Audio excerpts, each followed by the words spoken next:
After the meal, I suddenly felt very unwell.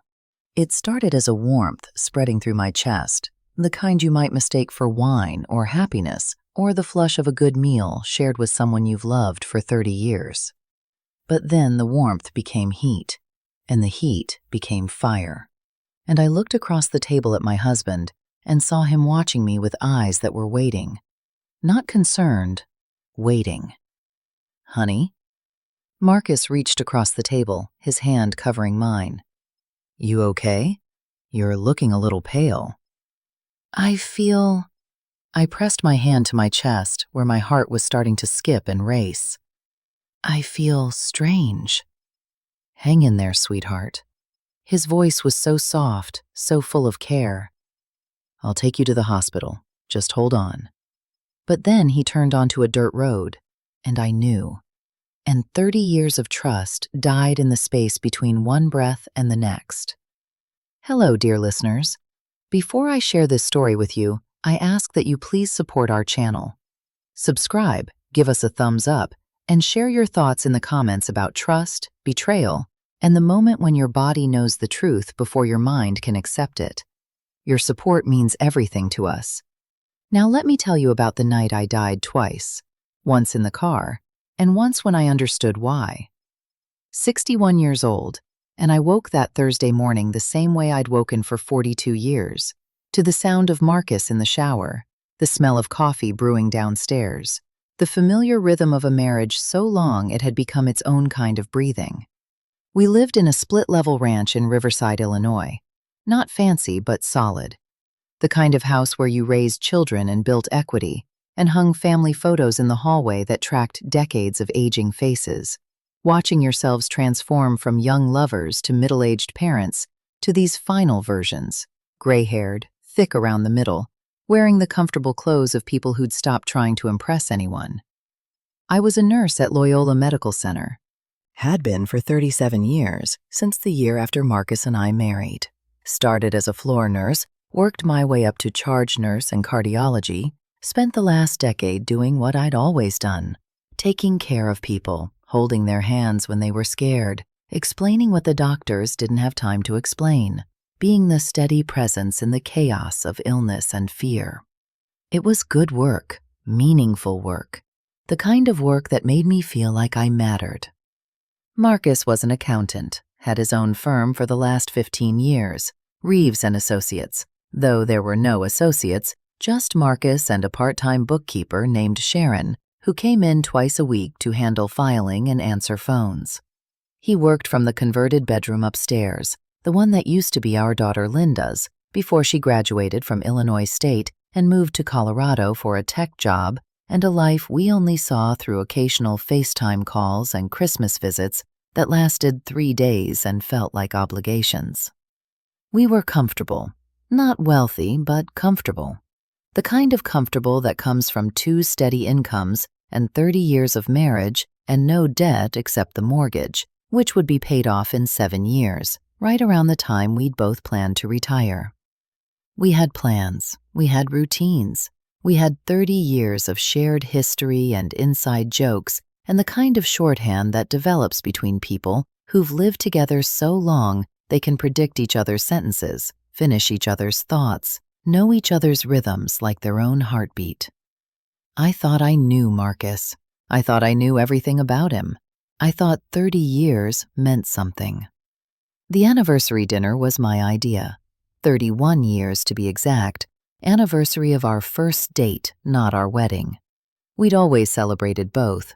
The wedding anniversary in June with something formal, usually dinner at Gibson's downtown, and this one, the March anniversary, with something quieter, more intimate, at home. I'd taken the day off from the hospital, spent the afternoon cooking. Marcus's favorite meal, pot roast with carrots and potatoes, the way his mother used to make it. Slow cooked for 6 hours until the meat fell apart at the touch of a fork. Green beans with bacon. His grandmother's biscuit recipe, the one I'd learned from a grease-stained index card she'd given me before she died, back when I was still new enough to the family that I was trying to prove myself worthy of her grandson. Apple pie for dessert, from scratch. the kind with a lattice top that takes time and patience and love. I set the table with our wedding china, lit candles, put on the dress Marcus always said he liked, blue, modest, the kind of dress a 61-year-old charge nurse wears to remind herself she used to be someone who turned heads. Marcus came downstairs at 6, freshly showered, wearing the cologne I'd bought him for Christmas. He looked at the table, at the candles, at me in my blue dress, and something passed across his face too quick to name. "Wow, you went all out." 31 years, I said, smiling.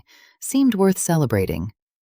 He kissed my cheek, sat down, waited while I served the food, plate after plate of everything I'd made with care and memory, and the hope that this meal might be the kind of evening we'd remember later, when we were older, when we looked back on our marriage and counted the good moments. I should have noticed then. Should have noticed how he didn't eat much, just moved food around his plate, cutting small pieces but not bringing them to his mouth. Should have noticed how he kept refilling my wine glass, pouring generous amounts, smiling when I drank. Should have noticed how he watched me. But I didn't. I was too busy being happy, too busy telling stories about work, about this patient who'd survived a triple bypass and sent me flowers, about the new attending physician who didn't know the difference between a BP cuff and a stethoscope, too busy being the wife I'd been for 30 years, filling the space with conversation and laughter and the comfortable ease of someone who believes she's loved. The food was perfect. The pot roast tender and rich, the biscuits golden, the green beans just right. That combination of crisp and soft that's hard to get unless you've been making them for decades.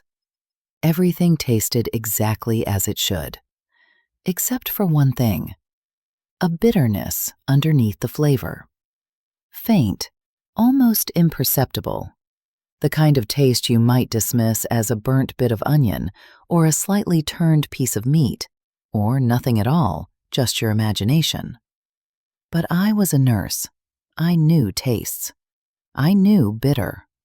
And somewhere deep in my body, in the parts that knew things before my mind caught up, warning bells started ringing. We finished dinner. I cleared the plates, brought out the pie, still warm from the oven, vanilla ice cream melting into its crust. Marcus took one bite. "Delicious, honey, just like always." I took 3. And that's when the warmth started. At first, I thought it was just the wine. 3 glasses over 2 hours, more than I usually drank, enough to make me feel pleasantly loose and comfortable. But then my heart started racing. Not the flutter of anxiety or excitement, racing, pounding, a rhythm that was wrong, off, dangerous. My hands started shaking.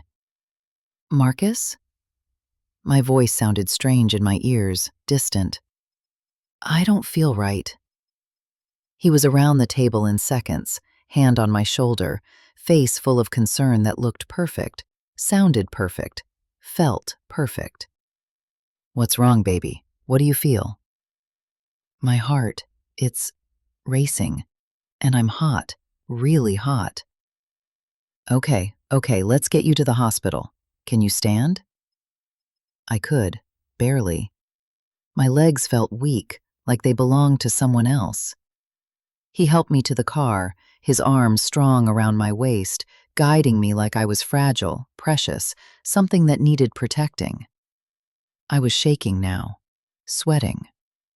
My heart hammering so hard I could feel it in my throat, my ears, my temples. "Hold on, Diana, I've got you. Just hold on." He pulled out of the driveway, turned left instead of right, away from the hospital, but that made sense. This route avoided the expressway construction, got us there faster if there was no traffic. Then he turned again.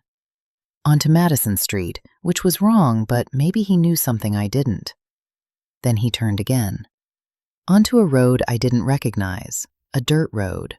No streetlights, no houses, just darkness and trees and the jostling of the car over ruts and rocks. "Marcus?" My voice was weak now, fading. Where are we going? To the hospital, honey. Just a shortcut. But his voice had changed. The concern was gone. What was left was flat, empty, waiting. And that's when my body understood what my mind couldn't accept. That's when 30 years of trust and love and shared meals and shared life shattered like glass hitting concrete. That's when I knew. Something inside me went still. Not calm, not peaceful. Still. The way a rabbit goes still when it realizes the fox isn't playing. The way prey animals freeze when they understand there's no running, no fighting, no escape. I stopped shaking, stopped sweating, stopped panicking. My heart still raced, my body still burned, poison still working through my system doing whatever it was designed to do. But my mind went cold, crystal clear, sharp as a scalpel. We drove for another 5 minutes, maybe 7. Time felt strange, elastic, like it was stretching and compressing all at once. The road got rougher, darker, more isolated. Marcus's hands were steady on the wheel. No hesitation, no doubt, just the calm efficiency of someone following a plan. My phone was in my purse, in the house, on the kitchen counter where I'd left it because who needs a phone when you're having a romantic dinner at home with your husband of 30 years? I had nothing. No phone, no weapon, no help. Just my body, failing, and my mind, racing faster than my poisoned heart. 37 years as a nurse meant I knew exactly what was happening to me. Knew the symptoms, the progression, the timeline. Tachycardia, hyperthermia, tremors. Confusion, though I wasn't confused. Not yet. Not quite. Could be any number of poisons. Probably something anticholinergic. Maybe rat poison, though that took longer. Maybe something else. Something I'd know if I had time to think, time to analyze. Time to do anything except sit in this car next to the man I'd loved for 30 years while he drove me somewhere dark to watch me die. Diana? His voice was soft, gentle, the voice of the man I'd married. How are you feeling? I could have screamed, could have begged, could have asked why, pleaded for help, promised anything if he'd just turn around, just take me to the hospital, just let me live. But I was a black woman from the South Side who'd worked her way through nursing school while raising a daughter and supporting a husband who was building his career. I'd delivered babies, closed eyes of the dying, held the hands of the terrified, faced down doctors who thought nurses were beneath them, and administrators who thought we were replaceable. I'd survived 42 years in a profession that chewed people up and spit them out. I'd survived because I knew how to be strong when being strong was the only option. So I didn't scream. I closed my eyes, slowed my breathing as much as the poison would allow, and I waited. Waited for whatever he was planning. Waited for him to think I was weaker than I was. Waited for a chance. The car stopped. We were somewhere dark. Forest preserve, maybe. One of the isolated areas west of the suburbs where teenagers went to party and couples went to park, and nobody went at night unless they had a reason to not be seen. Marcus turned off the engine, sat there, breathing. I'm sorry, Diana. His voice was quiet, almost sad, almost. I'm really, truly sorry. But you have to understand, this isn't personal. It's just necessary. I kept my eyes closed, kept my breathing shallow, let him think I was unconscious, dying, too far gone to hear or understand. Sharon and we're in love, have been for 2 years. And I know that sounds cliche. I know that sounds like every pathetic middle-aged man who throws away his marriage for his secretary. But it's real. She makes me feel alive again. Makes me feel like I'm not just an accountant in a converted bedroom, waiting to die in a house that feels like a museum of a life I stopped wanting years ago. He was quiet for a moment. "I asked for a divorce last year, remember? But you said no. Said we could work on things, go to counseling, remember why we fell in love. And I tried, Diana. I really did try. But every day I stayed felt like drowning. Every day felt like dying slowly when I could be living, really living." His hand touched my arm. I forced myself not to flinch. "The insurance money will set Sharon and me up. Let us start fresh. Maybe move somewhere warm. Florida, maybe. Somewhere without memories." He leaned closer. I could smell his cologne, the same cologne I'd bought him. "You'll just drift off. That's what they told me, that it would be peaceful, like falling asleep. Your heart will just stop, and it'll be over, and everyone will think it was natural. Heart failure. You're 61, a nurse who's worked high stress for decades. Nobody will question it." Nobody will question it. He'd planned this, researched it, maybe practiced it. And in that moment, lying there with poison racing through my blood and my husband confessing to my almost corpse, I felt something stronger than fear, stronger than betrayal, stronger than the pain that was tearing through my body. I felt rage, pure, cold, absolute. The kind of rage that doesn't burn hot, the kind that freezes everything it touches, the kind that makes you very, very still, and very, very patient. He sat there for another 10 minutes, waiting, checking my pulse occasionally, his fingers on my wrist, professional as a doctor, clinical as a man who'd already decided I was dead and was just waiting for biology to catch up with intention. My heart still raced, my body still burned, but I controlled my breathing, made it shallow, made it weak, made him believe. Finally, he sighed, started the car, drove. Not deeper into the forest, back toward civilization, back toward the hospital. And I understood the final part of his plan. He'd drive me to the emergency room, rush in, panicked, saying his wife collapsed at dinner, saying he drove as fast as he could, saying he tried to save her but it was too late.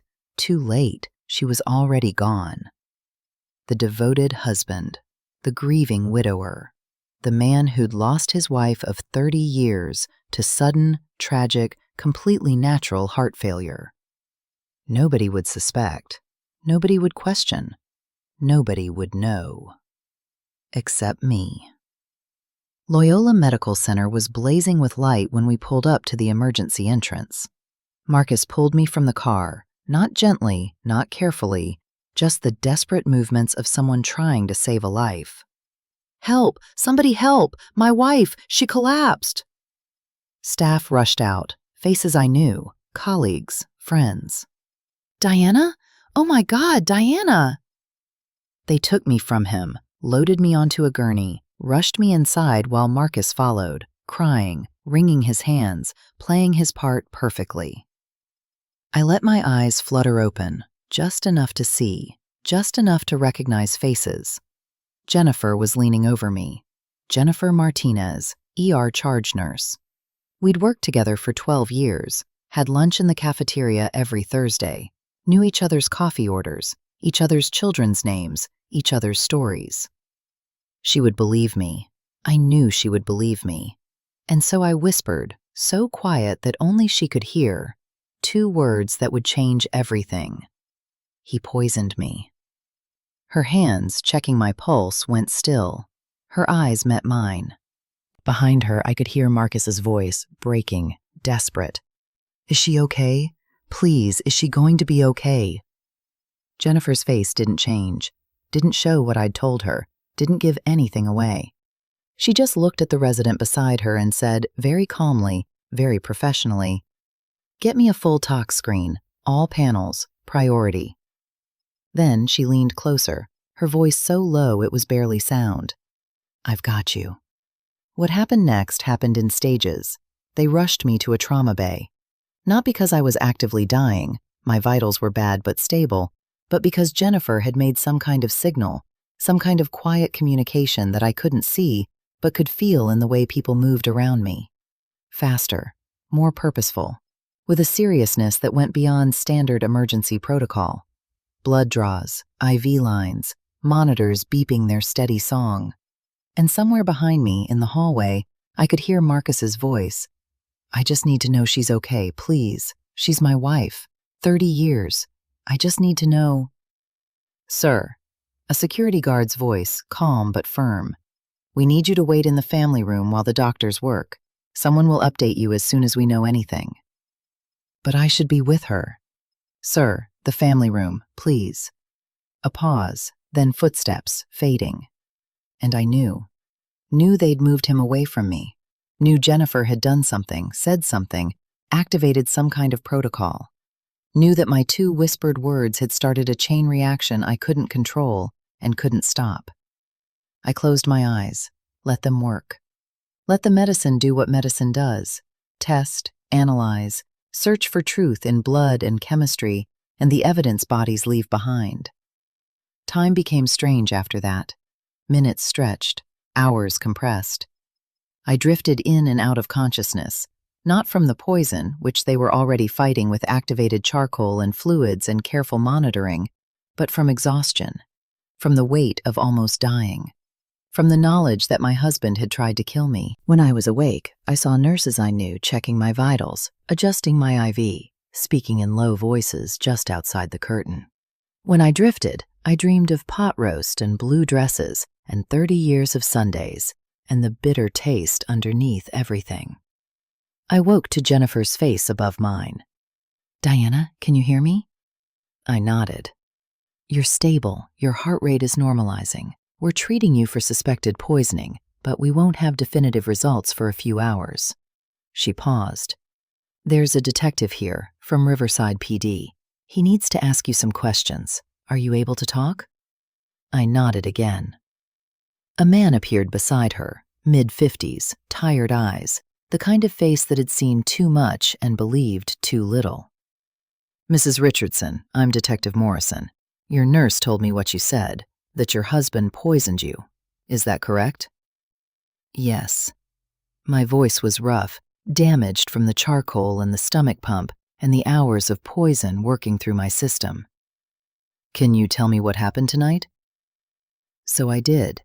Told him about the anniversary dinner, the pot roast, the bitter taste, the way Marcus hadn't eaten much, the wine he kept pouring, the racing heart, the heat, the terror. Told him about the dirt road, about Marcus's confession while he thought I was dying, about Sharon, the affair, the insurance money, Florida, about how he'd planned it all so carefully, researched it so thoroughly, believed it would look like natural causes. Morrison took notes, didn't interrupt, didn't show surprise or disbelief or any emotion at all. When I finished, he was quiet for a long moment. Then, "Your husband is in the family waiting room. He doesn't know you've made these accusations. We've told him we're running tests to determine what caused your collapse." Another pause. "If what you're saying is true, Mrs. Richardson, we'll need evidence. The toxicology screen will help, but it takes time. Hours, maybe longer for full results. In the meantime, I need you to know, he's here in this hospital, waiting. Waiting to hear if I died. Waiting to start grieving. Waiting to call Sharon and tell her the plan worked." "I understand," I said. "We'll keep him in the waiting area, station security nearby. But legally, until we have proof, I can't arrest him, can't even question him without cause. Do you understand?" "I understand." He looked at me for a long moment. 37 years as a nurse here, Jennifer tells me." "Yes." "You know how these things work then. You know it's your word against his until the evidence comes back." "I know." "And you know that if the evidence doesn't support your accusation—" "It will," I said. "Test the food in my refrigerator. Test my blood. Test whatever you need to test. You'll find proof." Because I was a nurse, and I knew how poison worked, knew how evidence worked, knew that my body was currently full of proof, that my blood would tell the story my mouth had started, that science would back up what my whisper had begun. I just had to wait. Had to lie in this hospital bed, while Marcus sat in the waiting room, still playing his part, still grieving his almost dead wife, still believing his plan had worked. Had to trust that the truth would catch up, that evidence would speak louder than his tears, that 37 years of working in this hospital, of building trust and competence and reputation, would count for something when it mattered most. Morrison left. Jennifer stayed. She checked my vitals, adjusted my blankets, held my hand for just a moment, squeezing gently. "I believe you," she said quietly. "I want you to know that. I believe you." I closed my eyes, felt tears, the first tears since the dirt road, since the confession, since the moment my heart started racing and my life started ending. Not tears of sadness, not tears of fear, tears of relief. Because someone believed me. Because I wasn't alone. Because even though Marcus was in the waiting room and Sharon was probably at his office, and the evidence was still being processed in some lab somewhere, I had already won something. I had survived. And survival, I was beginning to understand, was its own kind of power. The kind of power that comes from refusing to die when someone wants you dead. The kind of power that comes from whispering the truth even when your body is failing. The kind of power that comes from being believed. The night stretched long. Nurses came and went, doctors consulted. Machines beeped their steady rhythm. In, out. Heart rate, blood pressure, oxygen saturation. All the numbers that meant I was alive, that meant the poison hadn't won, that meant I was still here despite someone's careful planning. I lay there, watching those numbers, thinking about how strange it was that life could be reduced to digits on a screen. 98/62. SpO2, 97%. Heart rate, 72. Normal. All normal. Like nothing had happened. Like I hadn't been dying 6 hours ago. Like my husband wasn't sitting down the hall, waiting for different numbers. Waiting for the flat line, the code. The moment when the staff would come out, faces grave, to tell him his wife hadn't made it. I wondered what he'd do then. Cry, probably. Real tears, maybe. Because even people who plan murders can grieve what they've destroyed. Even people who poison pot roast can love and regret and feel the weight of what they've done. Or maybe not. Maybe he'd cry because that's what husbands do, because that's what the script required. Because grief was part of the performance, just like the cologne and the concerned questions and the desperate drive to the hospital. I didn't know anymore. Didn't know if I'd ever known him at all. And I waited. Waited for the toxicology results that would prove what my body already knew. Waited for the moment when Marcus's performance would crumble. Waited for justice to catch up with intention. Outside my room, in the family waiting area, my husband waited too. But he was waiting for news of my death, and I was waiting to tell him I was alive. We were both waiting, but only one of us knew how the story would end. That's where this part of my story ends, dear listeners. Not with answers, not with arrests, not with the satisfaction of seeing justice delivered swiftly and completely. Just with waiting. With the long, terrible hours between poison and proof. Between accusation and evidence. Between almost dying and the moment when everyone else would know what I already knew. That the man I'd loved for 30 years had tried to kill me. That he'd planned it carefully. That he'd failed. And that failure, my survival, was just the beginning. What came next, the results, the confrontation, the unraveling of Marcus's perfect plan, that's a story for tomorrow. Tonight, I just lay in this hospital bed, surrounded by colleagues who believed me, protected by security who watched my door, monitored by machines that tracked every beat of my still-alive heart. Tonight, I just survived. And dear listeners, sometimes survival is enough. Sometimes it's everything. Sometimes it's the only revenge you need. Being alive when someone wanted you dead. Breathing when they planned for you to stop. Existing in a world they tried to erase you from. The rest, the justice, the consequences, the rebuilding, that comes later. First, you just have to survive. And I did. Dawn came slowly. I watched it through my window. The way the sky changed from black to gray to that pale blue that means morning is coming whether you're ready for it or not. I'd seen this dawn 1,000 times. Had worked night shifts for years, back when Linda was small and I needed the differential pay. Had watched the sun rise over this parking lot, over this city, over the life I'd built one shift at a time. But this dawn felt different. This dawn felt like a line. Before and after.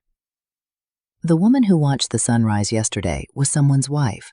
The woman watching it today was someone's intended victim.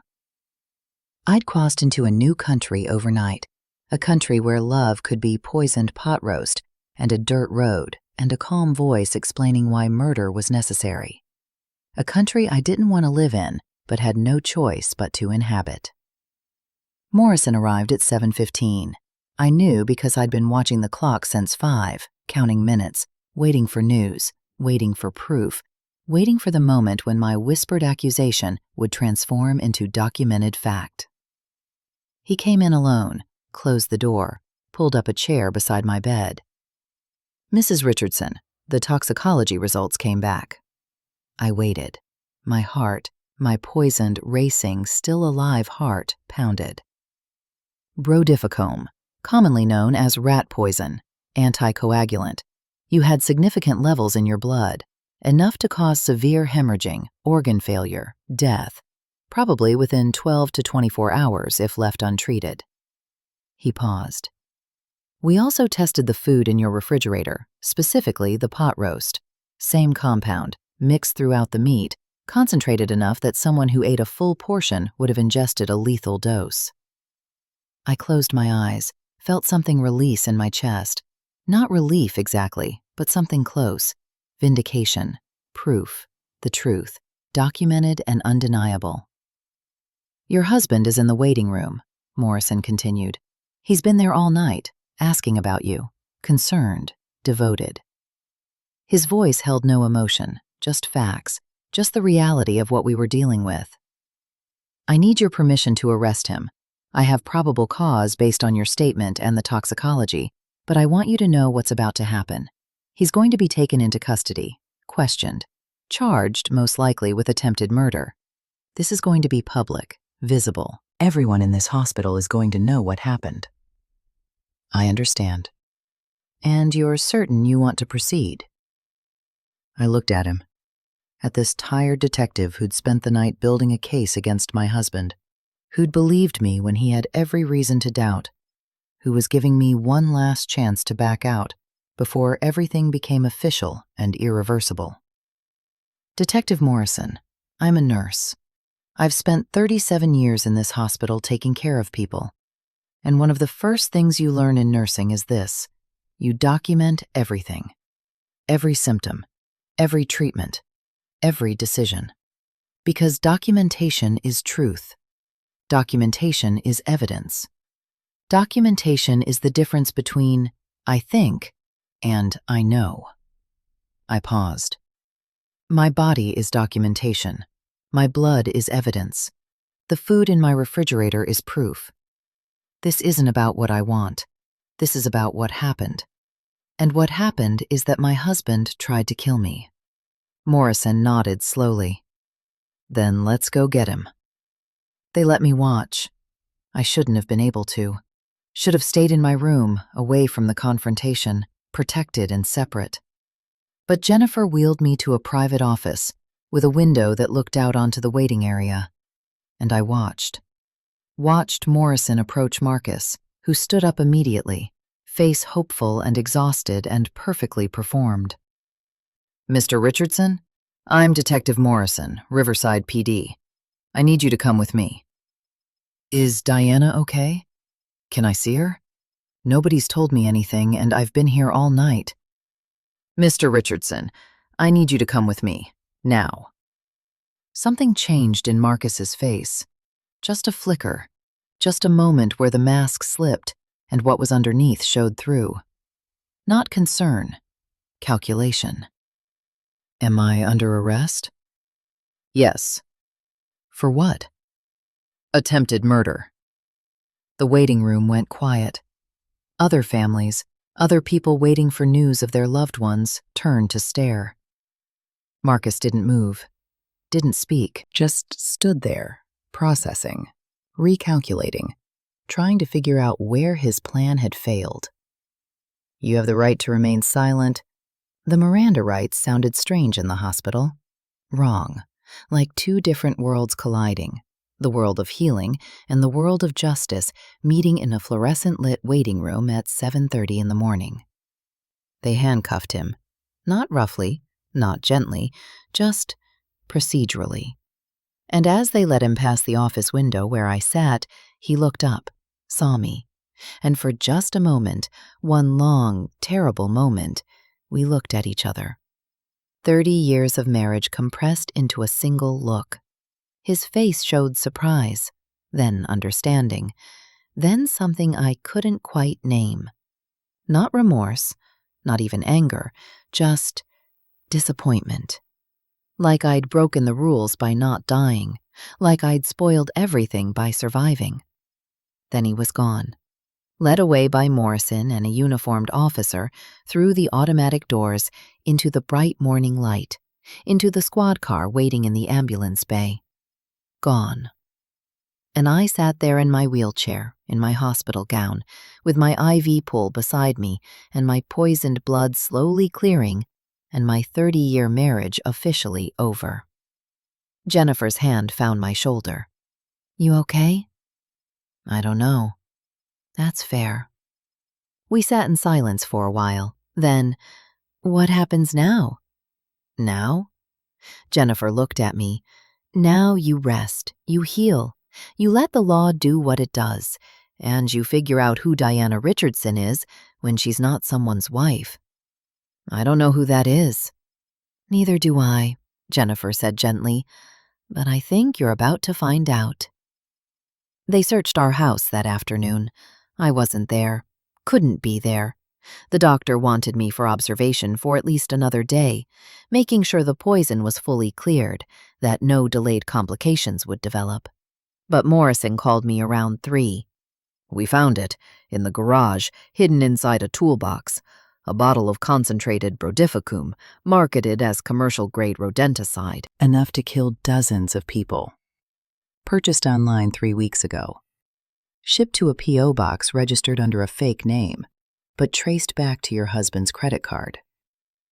And Sharon? A pause. We picked her up at your husband's office 2 hours ago. She's being questioned now. Has she said anything? Not yet, but she will. He sounded certain. How do you know? Because she's 37 years old with no criminal record, a decent job, a family in Naperville who thinks she's a good girl who works hard. She's not built for this. Not built for interrogation rooms and lawyers and the reality of spending 20 years in prison for conspiracy to commit murder. Another pause. Your husband might stay quiet, might lawyer up, plead not guilty, make us prove every element. But her? She'll break. It's just a matter of time. He was right. Sharon broke at 6:47 that evening.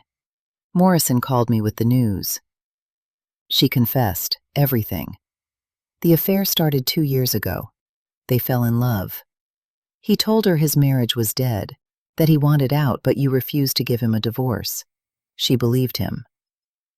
Was that true? About the divorce? He asked you last year, you said? Yes. But we were in counseling. We were trying. I thought we were trying.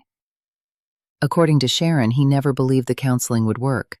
He'd already decided he wanted out, wanted to start over. The insurance money was supposed to fund that. $750,000. That's what I was worth dead.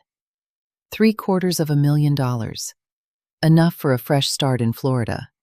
Enough for a new life, a new identity, a new story where Marcus wasn't a failed accountant in a converted bedroom, but a successful man who'd tragically lost his wife and found love again.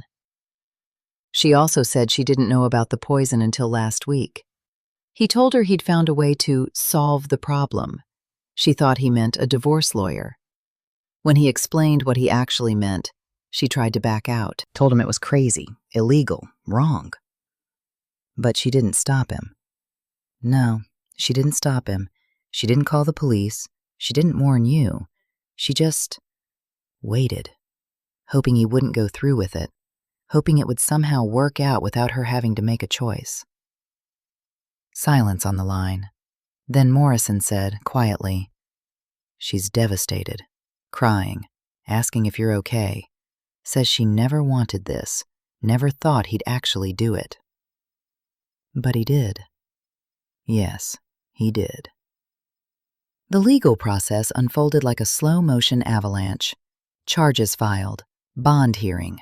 Marcus's lawyer arguing for release on bail. He's not a flight risk. He has ties to the community. This is all a misunderstanding. His wife is clearly confused from medical trauma. But the evidence was overwhelming. The poison in his garage, the toxicology from my blood, the contaminated pot roast, Sharon's confession, and my testimony. 37 years as a respected nurse with no history of making false accusations, no reason to lie, nothing to gain except survival. The judge denied bail. Marcus Richardson would wait for trial in Cook County Jail. Sharon got bail, $250,000, which her family somehow scraped together. But the conditions were strict. No contact with Marcus, no contact with me, surrender of passport, weekly check-ins with pretrial services. She moved back in with her parents in Naperville, quit her job, became a ghost. I heard later, through Jennifer, through hospital gossip, through the small-town network that exists even in cities, that she couldn't leave her parents' house without people recognizing her. The woman who helped plan a murder. The mistress who chose love over morality and ended up with neither. I didn't feel sorry for her, didn't feel vengeful either, just empty. Like there was a space inside me where feelings should be, but everything had been scraped out, leaving only this hollow chamber where emotions used to live. Linda arrived on day 3. I'd called her the morning after the arrest, told her everything. Heard her cry, heard her rage, heard her book the first flight from Denver while still on the phone with me. She walked into my hospital room at 2 in the afternoon, dropped her carry-on bag, and wrapped her arms around me without saying a word. We stayed like that for a long time. Finally, "Mom, Jesus Christ, Mom." "I know. I can't. I don't understand how Dad tried to kill you?"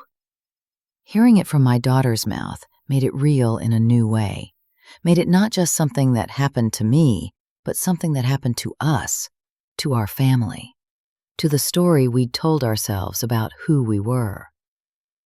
Yes. For another woman? And money. Don't forget the money. She pulled back, looked at me. Her eyes were red, swollen. "This isn't funny." "I know. But if I don't laugh a little, I'll scream. And I'm too tired to scream." Linda sat in the chair beside my bed, the same chair Morrison had used, the same chair Jennifer had pulled up during her breaks, the same chair that had held everyone who'd come to witness the aftermath of my almost murder. "What are you going to do?" "I don't know yet." "You can come stay with me in Denver for as long as you need, forever if you want." "Maybe." "You can't go back to that house." "I know." "Do you want me to go there, get your stuff, clean it out?" I thought about that, about my clothes in the closet, my photos on the walls, my life, accumulated over 30 years, waiting in rooms that smelled like poison and betrayal. "Not yet. I can't think about that yet." Okay, that's okay. We'll deal with it when you're ready. She reached for my hand. Mom, I'm so sorry. For what? For not knowing, for not seeing, for every time I called and you said everything was fine, and I believed you because it was easier than asking if you were actually happy. Linda, baby, you couldn't have known. I didn't know. But maybe if I'd been more present, more involved, maybe... No. I squeezed her hand. Don't do that. Don't make this about what you should have seen or should have done. This is about what your father chose, his choices, his actions, not yours, not mine, his. We sat quietly for a while. Then Linda said, I don't think I can forgive him. I know you might want to forgive him eventually, might need to for your own peace, but I can't. I won't. Good. She looked surprised. Good? He tried to kill your mother. You shouldn't forgive that. I don't want you to forgive that. Will you? No, I said. I don't think I will. They released me on day 5. Physically, I was recovered. The poison was gone. My blood work was normal. My heart was strong. But I had nowhere to go. Couldn't go home. Couldn't face that house, those rooms, that life. Linda wanted me to fly back to Denver with her, but I wasn't ready. Wasn't ready to leave Chicago, leave the hospital, leave the place where I'd built my identity for 37 years. So I went to a hotel. Extended stay place in Oak Park, 15 minutes from the hospital. Clean, anonymous. The kind of place where people went to start over or hide or figure out their next move. I was all 3. The room was small. Kitchenette, bathroom, bed, desk, TV mounted on the wall. Generic art, landscapes of places that probably didn't exist, painted in colors that offended no one. It was perfect. Perfect because it was empty of memory, empty of history, empty of everything except the present moment. Linda stayed with me for a week, sleeping on the pull-out sofa, helping me establish routines in this temporary life. Morning coffee, shower, dress, breathe, repeat. Simple things, foundational things. The building blocks of being alive. She helped me sort through the practical matters, temporary leave from work, victims advocate meetings, initial consultations with divorce attorneys, restraining orders, protective measures. There was so much paperwork, so many forms to fill out, statements to give, decisions to make. It was exhausting, more exhausting than the poisoning in some ways, because the poisoning was one night, one terrible night. But this, the aftermath, the legal process, the dismantling of a 30-year marriage, this would take months, maybe years. And every form I signed, every statement I made, every decision I documented felt like another small death. The death of who I'd been. The death of the story I'd told myself about my life. The death of the future I'd imagined, retirement together, grandchildren, growing old with the person who'd promised to love me until death. He'd kept that promise, just not the way I expected. At night, alone in the hotel room after Linda went back to Denver, I'd lie awake and replay everything. Not the poisoning, that memory was sharp and clear and required no examination. But the years before, the decades, looking for signs I'd missed, looking for moments when I should have known, looking for the exact point where love had curdled into something else. But I couldn't find it. Maybe there was no single moment. Maybe it was gradual, so gradual that neither of us noticed until we were living completely separate lives under the same roof, sharing space but not intimacy, coexisting but not connecting. Or maybe I'd been willfully blind. Maybe I'd seen the distance, felt the coldness, noticed the way he looked at me sometimes, like I was an obligation instead of a choice, and decided not to see it. Decided that 30 years was too much to throw away. decided that working on a marriage was noble even when only one person was working, decided to stay small and quiet and accommodating, hoping that if I just tried harder, loved better, asked for less, he'd remember why he married me. But he hadn't forgotten. He'd just stopped caring. And when caring became inconvenient, when my existence became an obstacle to his happiness, he'd made a choice. A choice that had nothing to do with me, with who I was, what I'd done, how I'd loved him. A choice that was entirely about him, his wants, his needs, his vision of a better life that didn't include the woman he'd spent 3 decades with. Understanding that, really understanding it, was both devastating and liberating. Devastating because it meant 30 years hadn't mattered as much as I thought they had. Liberating because it meant this wasn't my failure. This was his choice, and I couldn't fix what I hadn't broken. The preliminary hearing was in October. I had to testify. Had to sit in that courtroom and tell the story again. The dinner, the poison, the dirt road, the confession. Marcus sat at the defense table in a suit I'd bought him 2 Christmases ago. He didn't look at me, not once. His lawyer tried to argue that I'd misunderstood, misremembered, that I'd been confused from medical trauma, that the poison could have been accidental contamination, that Marcus's words in the car were taken out of context. But the evidence was overwhelming. The judge bound him over for trial, set a date for February, 4 months away. 4 months of waiting for justice. 4 months of living in a hotel room. 4 months of being the woman whose husband tried to kill her. I went back to work in November, part-time at first, just a few shifts a week, enough to remember who I was before I became a victim, a survivor, a cautionary tale. My colleagues were kind, supportive, but I could feel them watching me, wondering if I was okay, if I'd break down in the middle of a shift, if I was strong enough to be back. I wondered the same things. But I showed up, took report, checked vitals, administered medications, held hands, explained procedures, did the work I'd done for 37 years, and slowly, so slowly I almost didn't notice, I started to feel like myself again.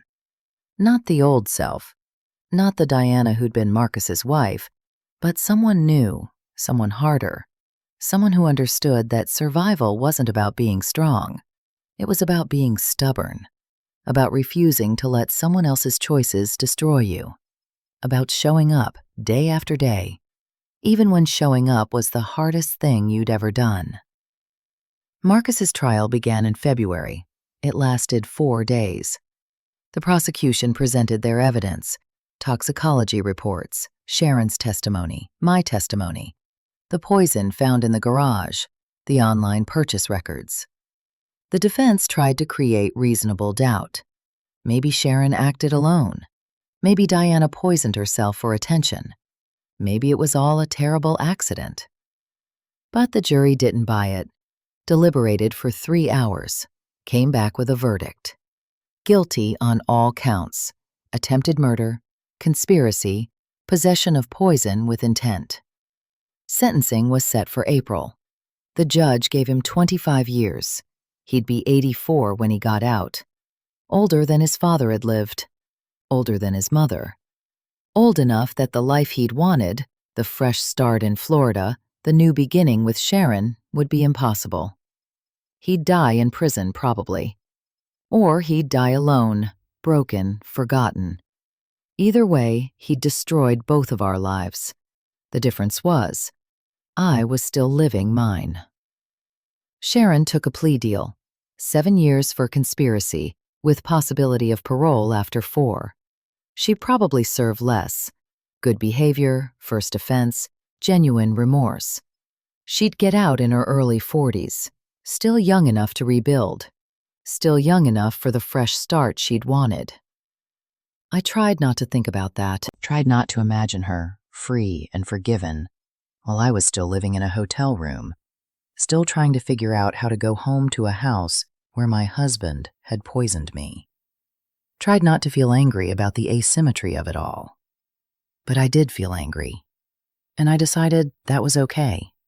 That anger was better than emptiness. That rage was better than resignation. That feeling something, even something ugly and hard, was better than feeling nothing at all. In May, 1 year after the poison, I finally went back to the house. Linda flew in to help me. We rented a U-Haul, hired 2 college students to help with furniture. I thought it would be devastating. Thought I'd walk in and see ghosts, feel trauma, remember everything. But it was just a house. Just rooms with furniture and photos and the accumulated detritus of 3 decades. It didn't have power over me anymore. It was just a place I used to live. We packed everything I wanted, which wasn't much. Some photos, some dishes, my grandmother's recipe box, a few pieces of furniture Linda had always loved. The rest, Marcus's clothes, his desk, his files, the bed where we'd slept for 30 years, I donated. Sold. Threw away. Let it all go. The house went on the market in June. Sold in 3 weeks. The money went into an account I opened by myself. Money that was mine, earned from a life I'd survived, paid for by the dissolution of everything I'd thought was permanent. I used part of it for a down payment on a condo. Small, modern, 20 minutes from the hospital. Mine. Every wall, every room, every choice, mine. I'm writing this now from that condo. It's October, 18 months since the poison, 16 months since the arrest, 6 months since I moved in here. Linda is visiting for the weekend. She does that now. Flies in once a month, stays in my guest room. We make dinner, watch movies, talk about her life in Denver and my life here. We don't talk about Marcus much. There's nothing left to say. He's in Stateville Correctional Center. I've never visited, never written, never responded to the few letters his lawyer sent, asking if we could talk, if we could find closure, if I could somehow help with his appeal. I couldn't, wouldn't. He made his choices. I'm making mine. And my choice is this: to live, fully, completely, without apology. To wake up every morning in a space that's mine, walls I chose, furniture I selected, colors that please me instead of compromising with someone else's preferences. To make my own coffee in my own kitchen, strong and black the way I like it, not the way Marcus liked it with cream and sugar. To eat dinner at whatever time I want.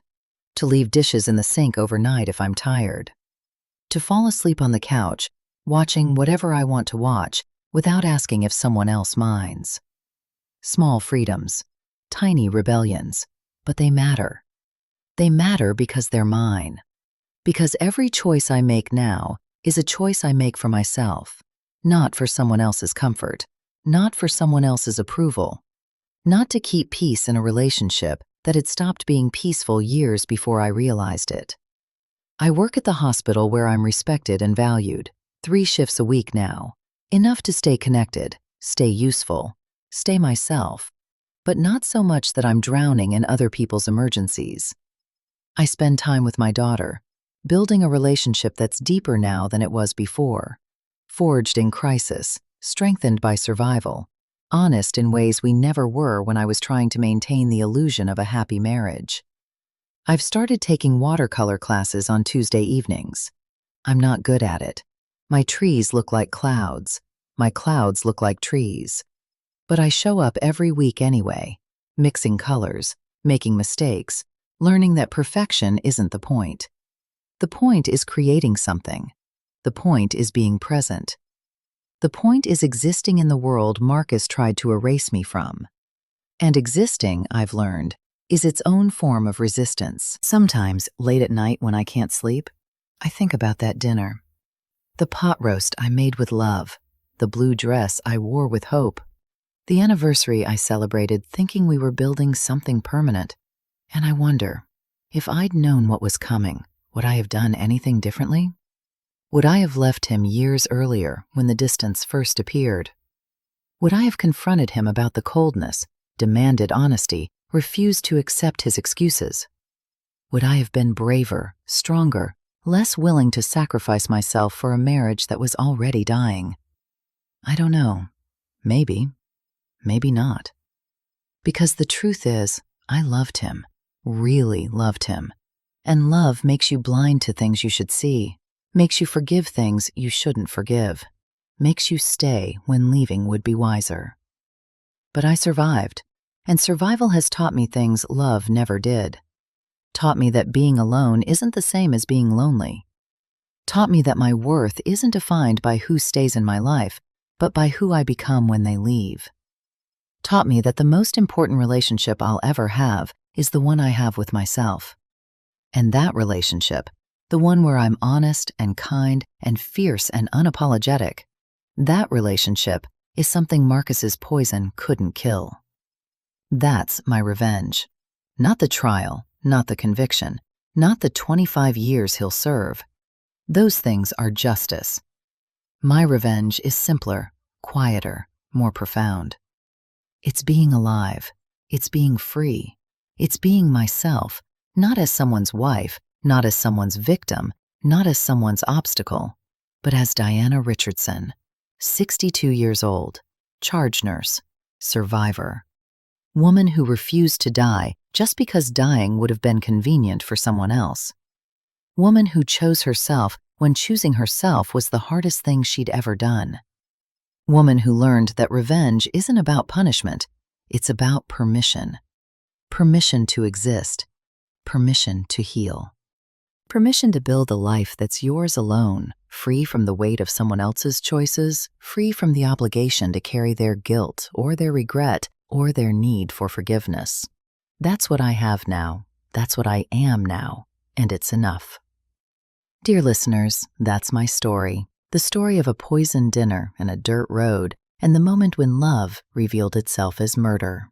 The story of survival, not as a single heroic act, but as a series of small, stubborn choices to keep breathing, keep working, keep existing. The story of learning that sometimes the bravest thing you can do is simply refuse to disappear. If you've made it this far, thank you for listening. Thank you for bearing witness.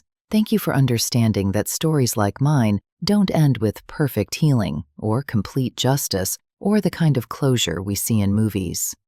They end with life. Messy, complicated, imperfect life, but life nonetheless. And sometimes that's enough. Thank you for supporting our channel. If this story resonated with you, please subscribe and share your thoughts in the comments. Have you ever had to rebuild your life after betrayal? Have you ever had to choose between bitterness and survival? I'd love to hear your experiences. Until next time, remember, your worth isn't measured by who stays in your life. It's measured by who you become when they leave. And if someone tries to write you out of your own story, the most powerful thing you can do is keep writing anyway. Keep living anyway. Keep being yourself anyway. That's not just survival. That's victory.